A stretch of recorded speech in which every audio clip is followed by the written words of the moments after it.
आज आपसे देश के सबसे इंपॉर्टेंट मुद्दे पे बात करूंगा, डिफेंस। और कुछ ऐसी बातें बोलूंगा जिसको सुन के आपको दुख होगा। मुझे पढ़ के दुख हुआ, पर वो रियलिटी है। और वो रियलिटी 1947 से क्या डेलिबरेटली जानबूझ के क्रिएट की गई थी, या वो रियलिटी जो अब बहुत एफर्ट के बाद चेंज हो रही है। इसलिए एंड तक आप सुनिए डिफेंस इंडस्ट्री को लेके कि क्या चेंजेस आ रहे हैं, वो एंड तक करिए। क्या चुनौतियां हैं, आपको पता है पाकिस्तान है, चुनौती है, संख्या है, कुछ है, पर वो एक अलग चीज है। चाइना जो जेन्युइनली चुनौती है, भारत जिस स्थिति पे है वर्ल्ड में, उसको लेके बात करूंगा। तो पूरा आप वीडियो सुनिएगा और बहुत चीजें आपको क्लियर होंगी कि कितनी बड़ी चुनौती के दौर से हम निकलते हुए ठीक दिशा में किस तरह जा रहे हैं। अगर आप पहली बार ही चैनल से जुड़ रहे हैं तो सब्सक्राइब कर लीजिए, फेसबुक पे भी फॉलो कर लीजिए और इसको शेयर और लाइक जरूर कर लीजिएगा। तो चुनौती की पहली स्टेटमेंट, दुखद बात, भारत वर्ल्ड में लार्जेस्ट डिफेंस इंपोर्टर है काफी देर से। 2010 में चाइना को ओवरटेक कर लिया था और इस लिस्ट में मैं ओवरटेक करना चाहता नहीं था। और अब सऊदी अरेबिया और भारत, सऊदी अरेबिया है क्या, और भारत लार्जेस्ट इंपोर्टर्स हैं डिफेंस के। अगर आपके हथियार आपके नहीं, अगर आपके हथियार आप इंपोर्ट कर रहे हैं, तो आपका देश कितना सुरक्षित हो सकता है। कुछ आंकड़े दूंगा आपको, तो आप खुद सोचिए। और एक बात आप दिमाग में रखिए, भारत का पहला स्कैम, इंडिपेंडेंट इंडिया का पहला स्कैम था जीप स्कैंडल, जहां पे जीप यूके से टूटी हुई कंडेम जीपें टॉप रेट पे खरीदी गई थी भारत के लिए, कि भारत की सिक्योरिटी के लिए, कश्मीर और जो इश्यूज शुरू हो गए थे 47 के अंदर। तो कंडेम टूटी फूटी जीपें भारत ने खरीदी थी। जिसने खरीदी, जिसका नाम आया, क्योंकि वो चहीता था, उसके करियर को फर्क नहीं पड़ा, उसका करियर तो उल्टा और बढ़ता गया। ये है रियलिटी। तो अब सवाल आता है, जो ये इतना हम technological companies all over the world Indian head कर रहे हैं, मोस्ट ऑफ द मिलिट्री आजकल टेक्नोलॉजी बेस्ड है, वेपन सिस्टम्स बेस्ड है, सब कुछ सॉफ्टवेयर बेस्ड है। हार्डवेयर भी बहुत जरूरी है, पर सॉफ्टवेयर की कैपेबिलिटी कितनी जरूरी है आप जानते हो, और हार्डवेयर में भी हम किसी से पीछे नहीं है। तो अब आंकड़े सुनने शुरू कीजिए जो दुखद है, और उसके बाद बताऊंगा क्या इंप्रूवमेंट्स हो रही है। और आप भी देश के वेपन्स के बारे में जानेंगे, इसलिए जरूरी है कि सेना हमारी अनबिलीवेबली बहादुर है।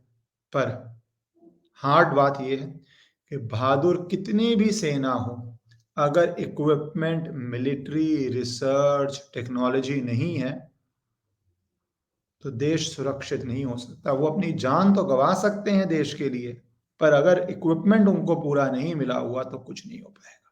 और टेक्नोलॉजी कितनी इंपॉर्टेंट है, चंद ब्रिटिशर्स ने, इंडिया की बात नहीं करूंगा, पूरा अफ्रीका कॉन्कर कर लिया था। क्यों? क्योंकि उनके पास मिलिट्री टेक्नोलॉजी थी। ऐसा नहीं था कि अफ्रीका के लोग बहादुर नहीं थे। अब सुनिए आंकड़े, कि अभी तक इंडिया का रिसेंटली जितना भी इंडिया का डिफेंस का प्रोक्योरमेंट बजट था, उसका ऑलमोस्ट 50% अब्रॉड जाता था। 13 में बात कर रहा हूं, कुछ साल पहले तक की, जब 13.4 बिलियन बजट था खरीदने का, 50% बाहर जाता था। 2013-14 की एक रिपोर्ट कहती है कि ऑलमोस्ट 6 बिलियन इंडिया ने इंपोर्ट किया। उसके आगे रिपोर्ट कहती है कि 9.5% ग्लोबल ट्रेड का इंडिया इंपोर्ट कर रहा है, उस समय 10% कर रहा था। और अभी भी चुनौती इतनी है कि डिफेंस मिनिस्ट्री की स्टेटमेंट थी कि 38,156 crore valuable foreign exchange military hardware में 2019-20 पे खर्चा गया, जो 41.89% था टोटल कैपिटल प्रोक्योरमेंट का। 19-20 में 41%, 38,000 करोड़। 20-21 में वो 42,000 करोड़ हो गया। पर क्योंकि हमारा बजट बहुत बड़ा, तो as a total percentage of हमारी परचेज वो नीचे आ गया 41 से 36, तो दिशा सही गई। उसके बाद 21-22 में और अच्छी गई, 39,000 पे आया और टोटल परसेंटेज का 35.2%। तो 41 से 35.76% कम करना सिर्फ 2.5 साल में हुआ। और अगर आप कंपेयर करें पिछले सालों से तो बोल रहे हैं ऑलमोस्ट 33% कम हो गया। अब समझना शुरू कीजिए कम के पीछे कितना बड़ा माफिया तोड़ा गया, किस तरह रूल्स किए गए चेंज। पहला, बैन। बैन बैन क्यों इंपॉर्टेंट है? 411 डिफरेंट वेपन्स और सिस्टम्स को बैन कर दिया गया कि ये 411 तो आप इंपोर्ट करेंगे ही नहीं। बहुत सारी इतनी लो टेक चीजें थी वो भी इंपोर्ट हो रही थी, तो पहले तो आपने मना ही कर दिया। वो 411 इंपोर्ट नहीं होगी तो क्या होगा? भारत में बनेगी, चाहे पब्लिक सेक्टर अंडरटेकिंग्स बनाए, चाहे प्राइवेट पब्लिक पार्टनरशिप बने, भारत में बनेगा। दूसरा पॉइंट के 84,000 करोड़ के प्रपोजल क्लियर करें, और कुछ इसमें डिटेल दूंगा मैं आपको। 84,000 करोड़ के प्रपोजल उन्होंने क्लियर करे, जिसमें इंपॉर्टेंट क्या है? New military hardware, light tanks. Light tanks जरूरी हैं क्योंकि आपको पता है लेह लद्दाख कश्मीर जो पूरा चाइना से लेके इस पाकिस्तान से प्रॉब्लम है, वो पूरा एरिया में लाइट टैंक्स का बहुत बड़ा रोल है। और स्पेशल फोकस दे रहे हैं FICV, which is futuristic infantry combat vehicles. जैसे गाड़ियां स्मार्ट हो गई हैं, टैंक्स भी स्मार्ट हो रहे हैं। Smart TV, smart car, smartphone, smart tanks, ये सारे फ्यूचरिस्टिक व्हीकल्स हैं। गन सिस्टम्स, मिसाइल बॉम्ब्स तो पता ही है आपको। 84,000। इसमें बड़ी बात है कि जो डिफेंस एक्विजिशन काउंसिल ने अप्रूव की हैं 24 ऐसे बड़े प्रपोजल, उसमें से सुनिएगा 6 हैं इंडियन आर्मी के लिए, 6 हैं इंडियन एयरफोर्स के लिए, और 10 हैं इंडियन नेवी के लिए, और 2 हैं इंडियन कोस्ट गार्ड के लिए। ये जो 10 इंडियन नेवी के लिए हैं ये बहुत इंपॉर्टेंट है, क्योंकि आपको पता है अगर चाइना के साथ इश्यूज बढ़ते हैं तो चाइना जो पूरा सरवाइव कर रहा है एटलीस्ट कोविड से पहले अंतरराष्ट्रीय मैन्युफैक्चरिंग का और उसके सी रूट्स का और उसकी वो सोर्स ऑफ स्ट्रेंथ है, तो देखिए हमारी ज्यादा डिस्कशन में चर्चा आर्मी की होती है, सबसे ज्यादा चर्चा आर्मी की होती है, उसके बाद एयरफोर्स की होती है, बालाकोट में हुई, बहुत जगहों पे हुई। सबसे कम चर्चा पब्लिक स्पेस में नेवी की होती है। पर गवर्नमेंट देखिए almost 10 Indian Navy, 2 Indian Coast Guard हो तो जुड़ जाएंगे, 12 नेवी के लिए प्रोक्योरमेंट हुई है। प्रपोजल जो क्लियर हुए हैं 6 आर्मी 6 एयरफोर्स। तो आप सोचिए स्ट्रैटेजिक थिंकिंग कितनी चल रही है और कितनी बड़ी चेंज आ रही है प्रायोरिटी में। पहले ऐसा नहीं हो रहा था। सारे ही देश के वो एक अच्छी जो लाइन है कि कोई भी अकेला कुछ नहीं कर सकता, ये तो, और तभी इंटीग्रेटेड कमांड स्ट्रक्चर भी बनाया था, जो चेंज किया था army chief, air force chief, navy chief के बाद कमांड स्ट्रक्चर भी यूनिफाइड किया। तो जहां जहां ज्यादा कमजोरी है वहां ज्यादा अटेंशन है। इसके आगे आइए, जो 2 चीजें सबसे इंपॉर्टेंट है आर्मी को लेके, लाइट टैंक्स और FICV फ्यूचरिस्टिक वेपन्स। उसमें लाइट टैंक्स माउंटेन वॉरफेयर के लिए बहुत जरूरी है। 35 महीने से चाइना से स्टैंड ऑफ चल रहा है लाइन ऑफ एक्चुअल कंट्रोल पे, और इसका नाम क्या रखा गया है? जोरावर। जो डोगरा किंग गुलाब सिंह के जो लेजेंडरी जनरल थे जोरावर, और कहां कहां तक वो आप ऊपर जाके कैप्चर करके आए थे, जो चाइना अपना हिस्सा समझता है, कहां कहां तक वो कैप्चर करके आए थे। तो चाइना को ये मैसेज भी भेजा जा रहा है नाम रख के, क्योंकि जहां पाकिस्तान है वहां पे पठान जो ये लैंड बनते हैं, वहां पे हरी सिंह नलवा क्या क्या करके आए थे वो इतिहास गवाह है। किस तरह सलवार कमीज आई, किस तरह क्या हुआ, वो इतिहास गवाह है। और वैसे ही जोरावर जी क्या करके आए वो भी इतिहास गवाह है। उसके बाद क्या कर रहे हैं, जो ये FICV है, हम मूवीज में देखते हैं फ्यूचरिस्टिक, इसका पर्पस क्या है? नाइट फाइटिंग फुल्ली, इतने गंदे एरियाज में जहां पे धुंध ही धुंध होती है, कोल्ड ही कोल्ड होती है, नाइट फाइटिंग के लिए ये बहुत इंपॉर्टेंट होगा। एंटी ड्रोन वेपन्स, क्योंकि आजकल पाकिस्तान तो ड्रोन ही भेज रहा है, एंटी ड्रोन वेपन्स और इंटेलिजेंस और सर्वेलेंस, तीनों चीजों में ये बहुत इंपॉर्टेंट होगा। बहुत लीथल है, बहुत अजाइल है। दूसरी बात, अगर इंडिया ने इसको जिस तरह प्लान है बना लिया, तो आप सोचिए कितने देश इसको और खरीदेंगे, इसका एक्सपोर्ट कितना बढ़ेगा, क्योंकि इंडिया टफेस्ट कंडीशंस में उसको ट्राई कर रहा है। जैसे हमारे सैटेलाइट लॉन्चेस, मैं आऊंगा अग्नि पे भी, मैंने बोला हुआ है अग्नि 5 पे, अग्नि 6 पे भी बात कर दूंगा। अच्छा, आज आई वाज नॉट थिंकिंग पर कर दूंगा। तो वो सैटेलाइट जिस तरह वर्ल्ड की अब कितनी कंट्रीज हमारे पास आ रही हैं, उसी तरह ये अगर हम डेवलप करेंगे तो जो इंपोर्टिंग कंट्री है वो एक्सपोर्टिंग कंट्री की तरफ बढ़ जाएगी। एयरफोर्स के प्रपोजल्स तो आपको पता ही है, लॉन्ग रेंजेड मिसाइल्स एंड बॉम्ब्स वो सब है। नेवी के anti ship missiles, multipurpose vehicles, ये बहुत ध्यान दिया जा रहा है, क्योंकि हाल ही में चाइनीज स्पाई वेसल भी हमारे तो नहीं, इंटरनेशनल वाटर्स में क्यों खड़ा रहा था जब अग्नि 5 का टेस्ट हो रहा था।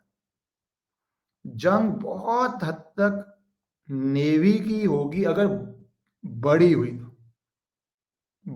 तो आगे चलो।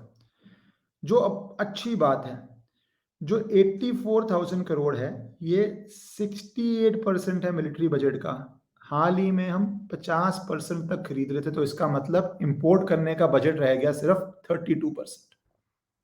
एक्विजिशन ले रहा हूं, 50 से 32, सोचो कितनी बड़ी गिरावट है। एक दिन में तो नहीं होता, 50 से आप सीधा 32% पे आ जाएंगे। परसेंटेज टर्म्स में ये हजारों करोड़ की बात है, बिलियंस ऑफ डॉलर्स की बात है। और ये 68% पे सरकार ने स्टेडीली क्लाइम करवाया। जैसे मैंने दिखाया, इंपोर्ट का परसेंटेज कम आ रहा है, वो कम आ रहा है, और अपना लोकल का बढ़ रहा है। क्यों? क्योंकि 58% था इन द बजट ऑफ 2020-21, वहां पे 42 था, 58 और 42, फिर बढ़ के 64 हुआ इन द बजट ऑफ 21-22, और अब 68 हुआ इन द बजट ऑफ 22-23। तो भैया 58, 64, 68, होपफुली अगली बारी 70 का थ्रेशोल्ड ब्रीच करेगा, और हम less than one third significantly, at least less than 30%, one third तो हुई, लेस देन 30% पे आ जाएंगे इंपोर्ट पे, फ्रॉम 50% जस्ट 5-7 ईयर्स अगो। कितनी बड़ी सेंध मारी जाएगी। और साथ ही साथ दूसरी बात देखिए, डिफेंस मिनिस्टर की स्टेटमेंट आई है कि हमारा एक्सपोर्ट बहुत छोटा है, हम बहुत कम एक्सपोर्ट कर रहे हैं, बना ही नहीं रहे थे, एक्सपोर्ट क्या करेंगे जब आप 50-55% बाहर से ला रहे हो।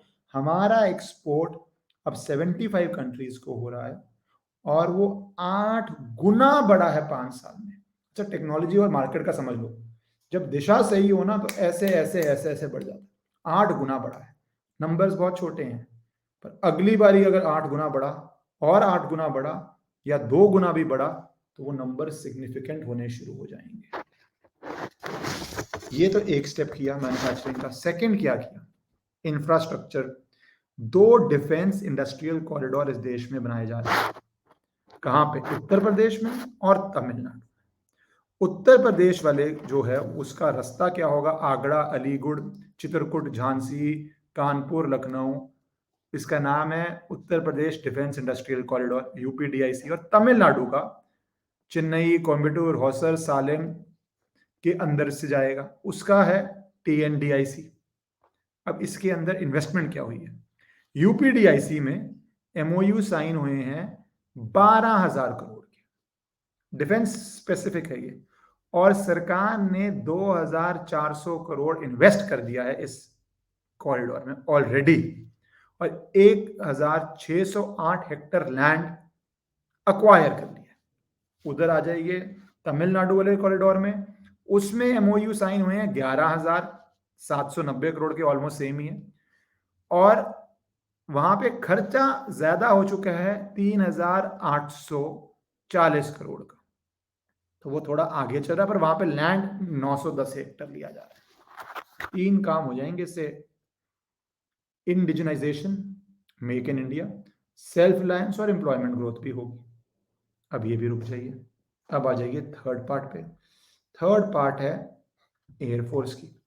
हेलिना नाम की anti tank guided missile light helicopter से जुड़ रही है, क्योंकि सारा माउंटेनियस वॉरफेयर है, और बहुत लोग बता चुके हैं कि माउंटेनियस वॉरफेयर में भारत का एडवांटेज क्यों है, भारत के पास हाइट्स है। तो लाइट टैंक हो गया, फ्यूचरिस्टिक व्हीकल हो गया आर्मी के लिए, अब लाइट एयरक्राफ्ट बन रहे हैं। ये जो helicopter launched anti tank missiles हैं, इसका 4,276 करोड़ का प्रपोजल क्लियर कर दिया गया और बहुत देर से ये हेलीकॉप्टर्स की डिमांड थी। इसमें भी फायदा क्या हुआ, 400 जो 11 आइटम पे बैन किया है वो सिग्निफिकेंटली इसको इफेक्ट कर रहा है, इसको इम्प्रूव कर रहा है। और ये सारे जो प्रपोजल्स हैं ये IDDM कैटेगरी है। वो क्या है, indigenously designed, developed and manufactured, पूरा लोकल है। और इस प्रपोजल के अंदर कोई भी कॉन्ट्रैक्ट है उसका मिनिमम 50% कॉस्ट लोकली बनती है। बहुत क्लियर स्टेप्स हो रहे हैं, 50% से 32% पे ला रहे हैं। इंडिया में स्पेंड हो रहा था 50%, उसको 68% पे ले जा रहे हैं। इसके साथ साथ अग्नि 5 का बता दूं जो बहुत इंटरेस्टिंग है। अग्नि 5 में सबसे इंटरेस्टिंग बात क्या है, भारत सरकार कह रही है कि हमारा रेंज है 5,000 किलोमीटर के आसपास, 5,800 किलोमीटर के आसपास। चाइनीज सरकार कह रही है, आप अगर पहली बार ही जुड़ रहे हैं तो आप फॉलो कर लीजिए, चाइनीज सरकार कह रही है इसकी रेंज है 8,000 किलोमीटर। ये इंटरकॉन्टिनेंटल बैलिस्टिक मिसाइल है जो सिर्फ 9 देशों के पास है वर्ल्ड में। ये न्यूक्लियर पेलोड कैरी कर सकती है, ये सेकेंड स्ट्राइक कैपेबिलिटी कर सकती है, ये चाइना के किसी भी पार्ट में टेक्निकली जो भारत सरकार कह रही है उसके हिसाब से चाइना पूरा, एशिया पूरा, अफ्रीका, यूरोप के कुछ पार्ट्स को कर सकती है। कई लोग कह रहे हैं कि 8 है, ये 8,000 किलोमीटर है, फर्क नहीं पड़ता क्योंकि 5,800 में भी चाइना कवर हो जाता है, यूरोप से अपना कोई है नहीं। बट अग्नि 6 बन रही है, वो तो कहा जा रहा है यूरोप को भी पार कर जाएगी। लड़ाई कोई नहीं है हमारी उन देशों से, बट टेक्नोलॉजी हमारे पास सबसे बराबर होनी चाहिए। अंत में बताते हुए आ रहा हूं आपको सिंपल सी बात, 2011-15 से कंपैरिजन में इंडिया के जो इंपोर्ट्स हैं वो 33% डाउन आ चुके हैं, थैंक गॉड, और डाउन कीजिए। दूसरी, डिफेंस एक्सपोर्ट 8 गुना बढ़े हैं पिछले 6 साल में। और अगर ये जो फ्यूचरिस्टिक व्हीकल्स बन रहे हैं, लाइट एयरक्राफ्ट बन रहे हैं, टेक्नोलॉजी बन रही है, 411 आइटम जो बैन हुई है, इंडिया उससे बेटर बनाएगा, तो ये कब बहुत बड़ी मनी मेकिंग इंडस्ट्री बन जाए भारत के लिए पता भी नहीं चलेगा। तब करण सिंह भंडारी के वर्ड्स याद रखना, जो दिशा जा रही है ना वो कैसे मल्टीप्लाई करती है आज की दुनिया में। आपने देखा हुआ टेक्नोलॉजी कंपनीज में, आपने देखा हुआ है स्टार्टअप्स में, यहाँ तो पूरा भारत का दिमाग लग रहा है। इसको अगर इंडियन डिफेंस इंडस्ट्री एक्सपोर्टिंग के हिसाब से स्टार्टअप भी मान ले तो समझ भी नहीं आएगा कितना बढ़ जाएगा। तीसरा, रशिया से हम ऑलमोस्ट 76% ऑफ जो हम लेते थे रशिया से लेते थे। मुझे रशिया से कोई प्रॉब्लम नहीं, उसने हमारा हमेशा साथ दिया है, पर मुझे किसी भी देश पे डिपेंडेंसी से प्रॉब्लम है। वो गिर के 57-58% आ गया। टोटल में से रशिया का शेयर भी कम हो रहा है। और जितने हर देश से अगर आप 10-15% लें उतने आप सिक्योर होते हैं। अगर आपको इंपोर्ट करना भी है तो आपकी बहुत ज्यादा रिलायंस किसी एक पे हानिकारक है। तो दोनों पे काम हो रहा है, टोटल इंपोर्ट भी कम और रिलायंस किसी एक देश पे वो भी कम, और अपनी मैन्युफैक्चरिंग आगे बढ़ती हुई।